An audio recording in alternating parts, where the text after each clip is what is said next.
This demonstration shows how IBM Watson technology is being put to work in healthcare to help oncologists identify personalized, confidence-weighted, evidence-based treatment options to improve quality of care and patient experience.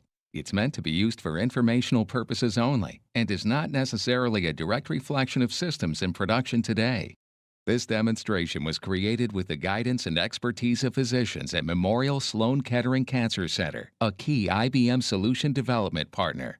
Let's meet our main character, Mrs. Yamato. She is a 37-year-old woman from Osaka, Japan, who has never smoked. She goes to her primary care physician with a persistent dry cough and labored breathing. The physician prescribes a chest X-ray which shows a suspicious mass. A subsequent CT scan and biopsy confirms the likelihood of cancer. The doctor refers Mrs. Yamato to an oncologist for treatment and forwards her electronic medical record or EMR. On the day of her appointment, Mrs. Yamato sits in the waiting room of the oncologist, Dr. Mark Norton. She is understandably nervous about her situation. In the few minutes he has between appointments, Dr. Norton steps into his office to familiarize himself with Mrs. Yamato's case. He logs into the electronic medical record system, and instead of digging through the different sections of the EMR to try to find relevant information for the case, he clicks on the Ask Watson button at the bottom left. Watson evaluates all of the information in the EMR and analyzes it against tens of thousands of documents in its vast corpus of evidence sources, like medical journals, industry association guidelines, specific hospital best practices, and identifies the pertinent case facts. Watson has brought forward information like the results of Mrs. Yamato's recent chest X-ray, CT scan, and biopsy. Dr. Norton can see a more detailed view of each fact in the EMR if he wants to. The evidence button shows the reasons why Watson pulled this information out as relevant to the case. The advisor can also prompt Dr. Norton for additional info that would result in a more complete view of the patient's condition. In this case, it's asking if Mrs. Yamato has had any hypnoptosis, which is coughing up blood, or if her hearing is normal. So it's really a two-way dialogue between Dr. Norton and the Watson advisor. Here, he sees tests that he might consider ordering, a molecular pathology panel, and an MRI of the brain to check if the cancer has spread. Dr. Norton wants to see why the first test was suggested, so he presses the evidence button and reviews the reasons supporting the suggestion. He can see it in plain language on the left, along with the specific references on the right. If he wants to, he can remove any of these evidence sources from consideration by pushing the Remove button, or he can go deeper into specific references by pressing the View button, which shows the specific text down to the paragraph level supporting the test suggestion.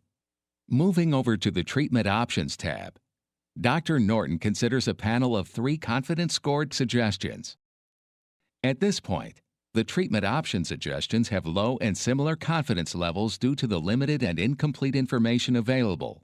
Watson also provides him with insights into clinical trials to consider based on Mrs. Yamato's case. Dr. Norton feels well prepared for his first consultation with Mrs. Yamato and calls her into his exam room.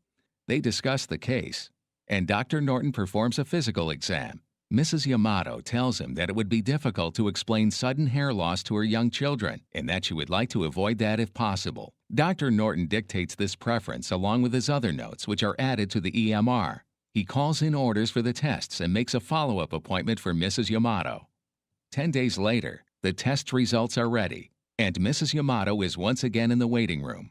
Dr. Norton steps into his office to update himself on her case. He sees on the Watson toolbar that there are 2 new pieces of data available, so he presses on the Case Information tab and sees the results from the tests. The molecular pathology panel has found a mutation. However, he is relieved and encouraged to see that the MRI shows that the cancer has not spread to Mrs. Yamato's brain. With the newly available test information, the Watson advisor has identified possible treatment options with much greater confidence. The first plan, a 3-drug combination, has a high level of confidence and an acceptable match with Mrs. Yamato's preference to avoid hair loss. Clearly, effective treatment is the first priority, and matching her hair loss preference is just a bonus. For example, treatment number 3 has a preferred match with her hair loss preference, but with such a low degree of confidence in the treatment itself, it is not considered further.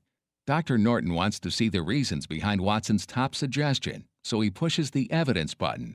Again, he sees the reasons on the left, along with the specific references on the right. At this point, he feels well prepared and calls Mrs. Yamato in. They discuss the test results and treatment options, and Dr. Norton asks if there have been any change to her condition in the last 10 days. She tells him that just yesterday she coughed up a small amount of blood. Knowing this will likely alter her treatment plan, Dr. Norton presses on the blue Watson avatar on the bottom and speaks directly into the microphone on his tablet.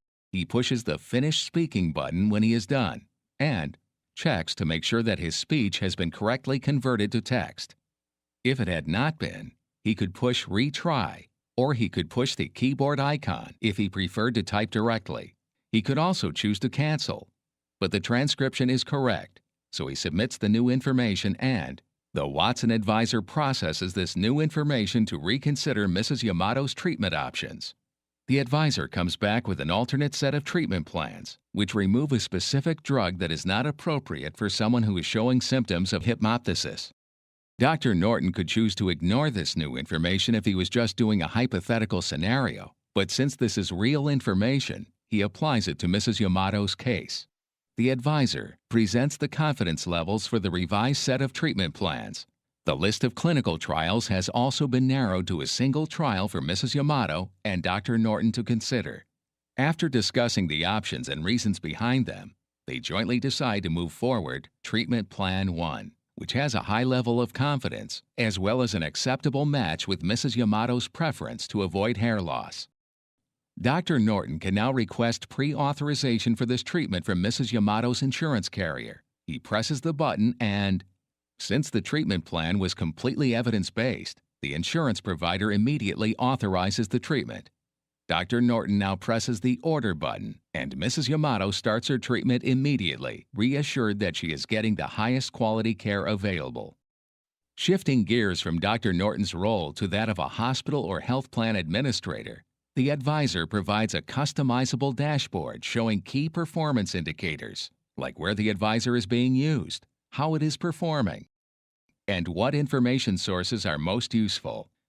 The administrator can drill down into the data more specifically to get more details such as performance over different time spans, metrics on specific types of cancer, or in this case, a narrower geographic area. This hypothetical demonstration is focused on healthcare, but it's easy to imagine other similar data-intensive scenarios across other industries where cognitive systems like IBM Watson can be applied.